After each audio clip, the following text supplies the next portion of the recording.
इसलिए मैं चाहती हूँ कोई तुम्हारे साथ रहे और भवन के द्वार की रक्षा करे। जब मैं आपके साथ हूँ तब आपको किसी और की क्या आवश्यकता है माँ? आप चिंता मत कीजिए माँ, मैं भवन के द्वार की रक्षा करूंगा। मैं आपकी सेवा करने ही तो आया हूँ ना माँ।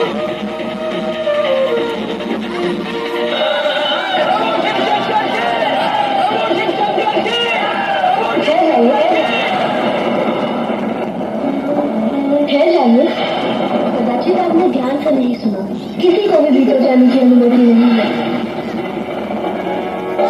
भिक्षुक प्रतीत होते हैं, भिक्षा तो बाद में ही मिलेगी, माता के स्नान के दौरान। सुना नहीं आपने? जाइए अभी। तुम कौन हो बालक? जिसने आपको रोका है? रक्षक हूँ यहाँ का, रक्षक हूँ यहाँ का, रक्षक हूँ यहाँ का। आप तो कोई बेरुपया ही लगते हैं। बस बहुत हुआ बालक, जो संसार को सब कुछ कहते हैं उन्हीं को कभी तुम भिक्षुक, कभी बहरूपिया बुला रहे हो।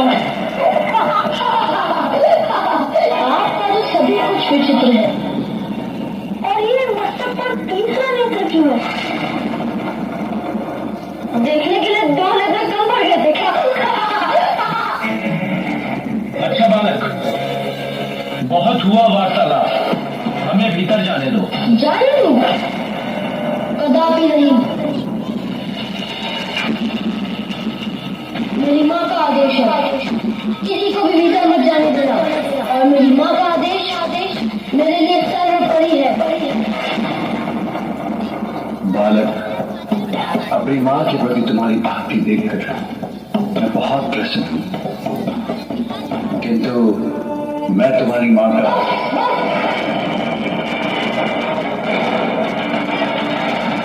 बस भिक्षुक, बस।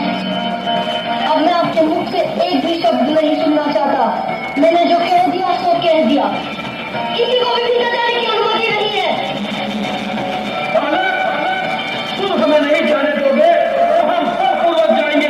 जब तक मैं इस द्वार की रक्षा कर रहा हूँ तब तक कोई इस रेखा को नहीं लांघ सकता। इतना हर्ष उचित नहीं है पुत्र, हम तुमसे बड़े हैं, हमारा कहा मानना तुम्हारा कर्तव्य है। सुनो पुत्र, इस समय एक ही बात महत्वपूर्ण है कि तुम अपना हट त्याग कर महादेव को भीतर जाने दो। यदि तुम्हारी माता ये बात सुनेंगी कि तुमने महादेव को भीतर जाने से रोका है तो वो प्रसन्न नहीं होगी। मेरी माँ को इस रिवाज में मत लाइए। इतने समय से सभी को यही समझा रहा हूँ कि मैं अपनी माँ की ही बात सुनता हूँ और उनका आदेश कदापि नहीं चल सकता। रामदेव, कृष्णदेव, कौन है आप? मैं नहीं जानता। बहुत सुन चुका।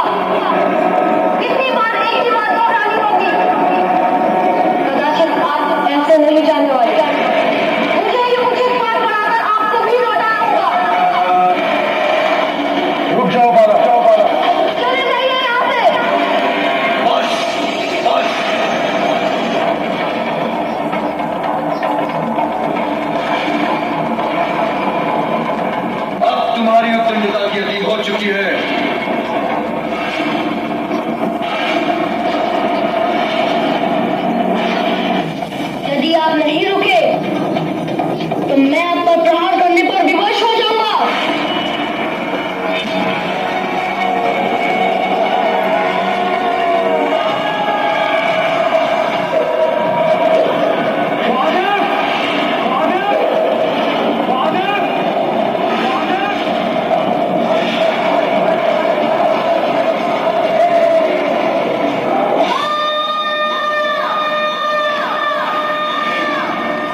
ही बंदी थे। गजासुर के उदर में ज्ञात है मुझे अग्निदेव, किंतु उसी समय देवी पार्वती अपना पुण्य व्रत संपन्न कर रही थी।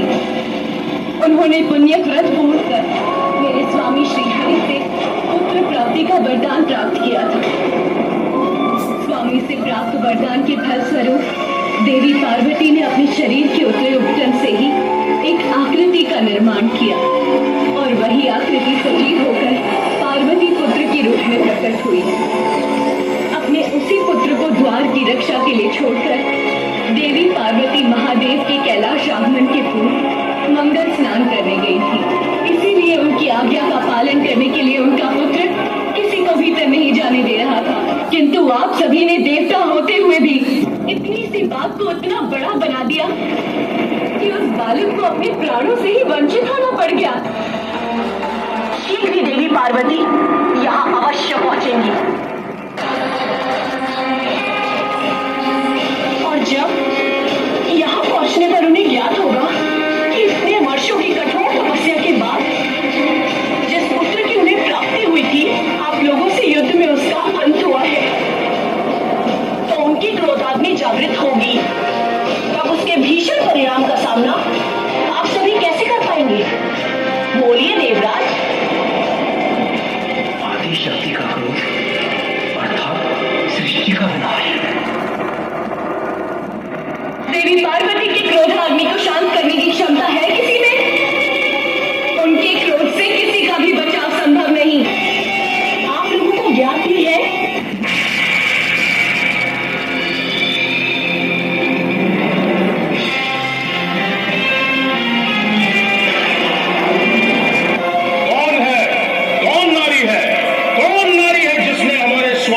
शुंभ निशुंभ के आदेश का उल्लंघन किया है।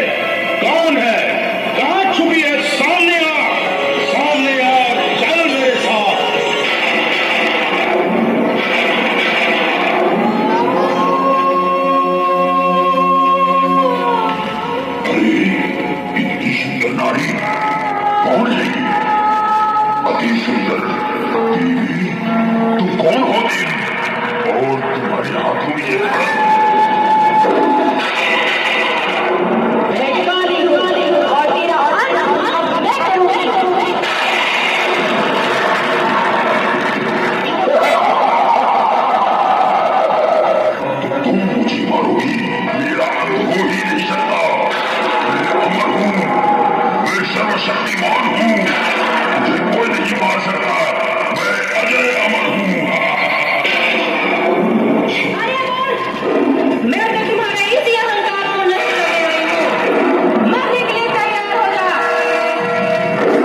पुत्र का वध किया है।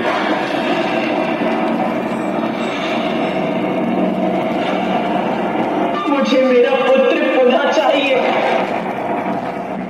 आप तो ईश्वर है ना महादेव, मेरे पुत्र को पुनः जीवित कीजिए। ये शीश मेरे त्रिशूल के प्रहार से भस्म हुआ है और मेरे त्रिशूल से भस्म होकर कोई पुनः जीवित नहीं हो सकता। इसका शीश सदा के लिए नष्ट हो चुका है। तो सब कुछ नष्ट हो जाएगा। यदि मेरा पुत्र जीवित नहीं हो सकता तो संसार भी शेष नहीं रहेगा। ऐसी विनाश लीला उत्पन्न करूंगी मैं। नारी संसार को जन्म दे सकती है तो उसको मिटा भी सकती है।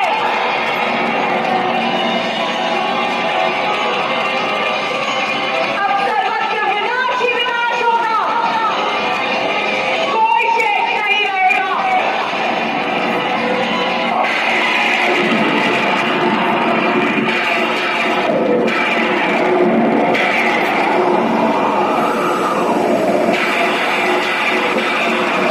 मेरे पुत्र का वध त्रिशूल से किया था ना आपने? पार्वती, यदि संहार करने से ही तुम्हारा क्रोध शांत होता है तो लो मैं प्रस्तुत हूँ, तुम्हारा दोषी।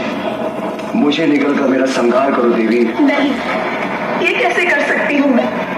मुझे मेरा पुत्र वापस चाहिए, तभी मैं स्वयं को शांत कर पाऊंगी। यदि आप चाहें तो यह अवश्य संभव होगा, क्योंकि आप ही समस्त जीवन के नियंत्रक हैं। तो हे महादेव, हे देवादिदेव, मुझे मेरा पुत्र लौटा दीजिए, अन्यथा मेरे क्रोध का परिणाम सहने के लिए तैयार हो जाइए।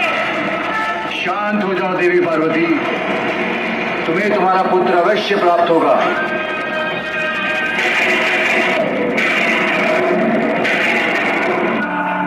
बिना शीश के मैं उसे जीवन नहीं दे सकता। मेरे त्रिशूल के प्रहार से उसका शीश सदा के लिए नष्ट हो चुका है, किंतु उसका भी उपाय है। उसका धड़ किसी और शीश से जोड़ना होगा।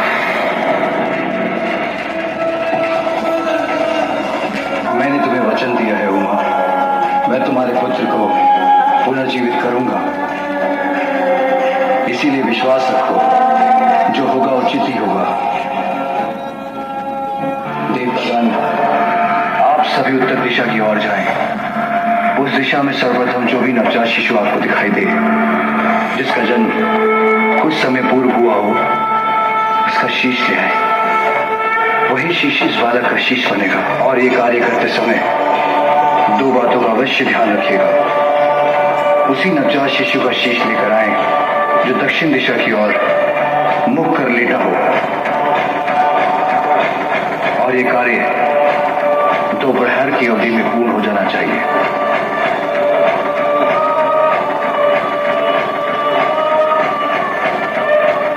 अन्यथा मैं अपने पुत्र को पुनर्जीवित करने में अक्षम बचूंगा।